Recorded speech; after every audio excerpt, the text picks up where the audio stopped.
Azərbaycan Respublikası Ali Məhkəməsinin mülki kollegiyası borca görə gecikdirmə faizlərinin hesablanması ilə bağlı vahid məhkəmə təcrübəsini formalaşdıran qərar qəbul edib. Bu barədə Ali Məhkəmədən məlumat verilib.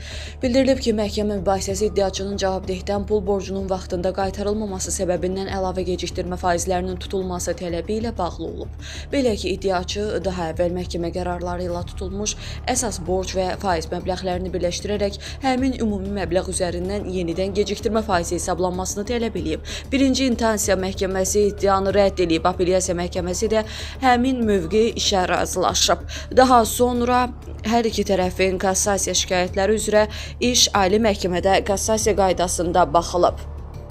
Ali Məhkəmə qərarında vurğulayıb ki, Azərbaycan Respublikası Mülki Məcəlləsinin 445.7 və 449-cu maddələrinin məzmununa görə gecikdirmə faizləri yalnız ödənilməmiş əsas borc məbləği üzrə və yalnız borcun qaytarıldığı günədək hesablanmalıdır. Daha əvvəl məhkəmə qərarı ilə tutulmuş faiz borcunun əsas borca əlavə edilərək həmin ümumi məbləğ üzərindən yenidən gecikdirmə faizinin hesablanması, faizdən faiz tutulması ilə nəticələnir ki, bu da qanunvericiliklə qadağan edilir.